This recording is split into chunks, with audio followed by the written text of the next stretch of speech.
If you've ever thought being kind was always the right move, Dear Ex will make you think again. After just 4 episodes, I found myself questioning whether empathy is safe anymore, and that's exactly what makes this drama so disturbingly good. Trigger warning. This video discusses themes of emotional manipulation, childhood trauma, psychological abuse, and physical violence as portrayed in the drama Dear Ex. Honestly, I feel like this drama should have been called The Manipulated. The way Baek Ah-jin twists everyone around her like chess pieces is unreal. Every character that enters her orbit ends up losing something. Dignity, direction, sanity. My blood pressure keeps rising just watching them spiral. And it makes you ask, how far can you really go for someone you care about? Can you live your entire life for someone else's survival? Someone else's revenge? Someone else's future? Even if it wrecks your own? Is that loyalty? Love? Or is it just blind self-destruction masked as devotion? And I'm fine when bad people manipulate each other for revenge or ambition? That kind of story is easy to follow and even satisfying. But Dear Ex stings because it targets people who are genuinely kind and emotionally sincere. The ones who lead with heart, not strategy. Watching those people get pulled apart, not because they were naive, but because they were human, is what makes this drama hit way too close. That's where the cruelty of the writing really lands. It's unsettling because it dares to ask, is goodness even safe anymore? Kim Yoo-jung's transformation in the drama Dear Ex marks a significant turning point in her acting career as she steps away from her long-standing image of a sweet and innocent character into a role that is unapologetically dark, manipulative, and psychologically complex. In the role of Baek Ah-jin, she embodies a character who on the surface appears glamorous, composed, and admirable, traits the entertainment industry often worships. But beneath that polished exterior lies a deeply calculated, ambition-driven individual who uses charm and beauty not just as tools of survival, but as weapons to bend others to her will. Dear Ex is not just a thriller for thrill's sake. It's a layered psychological narrative that critiques the mechanisms of celebrity culture and fame, particularly within the South Korean entertainment industry. The drama explores how the persona projected by public figures can be a carefully constructed mask that hides trauma, narcissism, or even sociopathy. Baek Ah-jin's character is a clear embodiment of this dichotomy. She appears poised for public recognition, yet by episode 4, she hasn't fully crossed into true celebrity status. Instead, she operates in the shadows of the industry, visible, promising, but not yet famous. Her interpersonal relationships are cold, tactical, and ultimately self-serving. She does not love or trust in the traditional sense. She aligns with people temporarily, until they are no longer useful or compliant. Throughout the series, especially in the first 4 episodes, the storytelling carefully dissects her motivations and backstory, revealing a childhood marked by emotional neglect, physical violence, and psychological abuse. We witness disturbing flashbacks to a dysfunctional home life, a volatile mother struggling with alcoholism, a controlling and violent father, and a stepmother whose cruelty crosses into dangerous territory.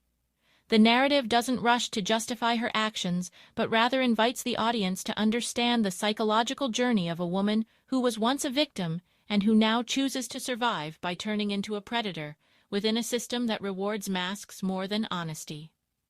Kim Yoo-jung's performance is not theatrical or overt. Instead, she delivers subtle shifts in tone, expression, and gaze that suggest inner calculation without revealing everything, keeping the audience both intrigued and disturbed. What makes her character even more compelling is how emotionally disorienting she is to the audience.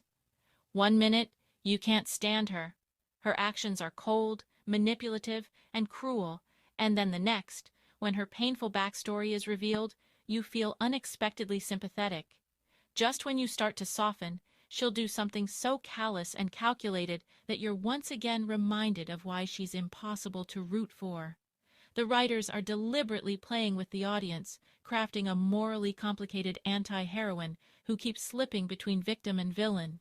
You end up feeling weirdly sorry not just for her, but also for the people around her who keep getting emotionally chewed up and discarded in her journey. It's uncomfortable, unpredictable, and incredibly effective storytelling.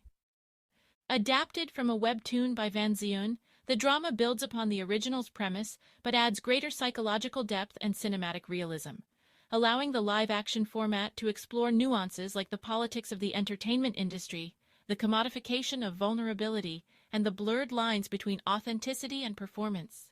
The series shows how Baek Ah-jin crafts every word, every look, and every relationship for strategic gain, and the tension arises not from whether she will get caught, but from how far she is willing to go, and how many people she will destroy along the way. The show's most fascinating tension in episodes 1 to 4 comes from how it positions Ah-jin, not as an unknown, but as someone on the verge of recognition, hovering in the gray zone between obscurity and fame. These early episodes frame her as a young actress with ambition and a calculated presence, getting noticed within industry circles but not yet embraced by the public. Her hunger is evident, and the way she manipulates her image, connections, and storylines reveals a chilling awareness of how fame is earned, not by authenticity, but by narrative control. She helps her loan-sharking partner Kim Jae-oh scheme for early parole. She keeps her childhood friend, Yoon Jun-soo, emotionally tethered while eyeing more strategic alignments. Her actions are not those of someone discovering power. They are those of someone rehearsing for it. Dear X also serves as a mirror to viewers' own participation in celebrity culture. It raises uncomfortable questions about why audiences idolize public figures, how easily we believe curated personas, and what it says about us when we support individuals who may be causing harm behind the scenes. It doesn't offer easy answers or redemptive arcs. Instead, it maintains a tone of unsettling realism, challenging the romanticized ideal of fame. Rather than positioning Baek Ah-jin as a one-dimensional villain, the series paints her as a woman shaped by a world that values image over integrity. Her ruthlessness is horrifying, but it is also a form of self-defense born from a lifetime of exploitation and betrayal. She is not seeking love or redemption. She is seeking dominance in a world that once rendered her powerless. That narrative choice, coupled with Kim Yoo-jung's restrained but piercing performance, is what gives Dear X its weight and emotional complexity. Ah-jin's relationships in the show, especially with Yoon Jun-soo and Kim Jae-oh, further amplify this complexity. Jun-soo represents a past that Ah-jin has emotionally outgrown, someone who remembers her as a person before she became a persona, while Jae-oh offers a mirror to her ambition, someone who recognizes her ruthlessness and may even admire it. Neither character serves as a moral anchor. Instead, they orbit Ah-jin's emotional vacuum, drawn to her magnetism but destabilized by her unpredictability. One element that significantly heightens the drama's psychological tension is its use of background music. While early reviews and recaps haven't focused on the soundtrack directly, the mood across episodes 1 to 4 is deeply shaped by its eerie silences, slow crescendos, and tightly wound atmosphere. From the stillness of her calculated stares to the sharp unease during tense confrontations, the sound design underscores the feeling that nothing in Ah-jin's world is safe or innocent. It sharpens the edge of every manipulative exchange, deepens the discomfort during flashbacks, and mirrors the psychological chaos brewing behind her serene facade.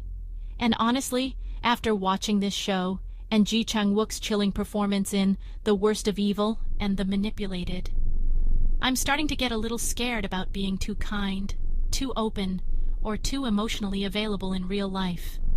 These dramas mess with your trust instincts. Being a good person suddenly feels like a liability in a world where people like Ah-jin exist, watching, calculating, waiting to twist kindness into weakness. It's disturbing how real that danger feels when you finish an episode and catch yourself second-guessing your empathy.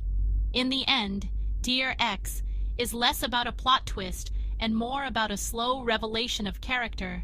It is a psychological study disguised as a thriller, a story where the most terrifying moments are not the ones with blood or confrontation, but the quiet ones where the mask slips just enough to see the void underneath. That's what makes the drama memorable, and what elevates Kim Yoo-jung's performance to something far beyond genre expectations.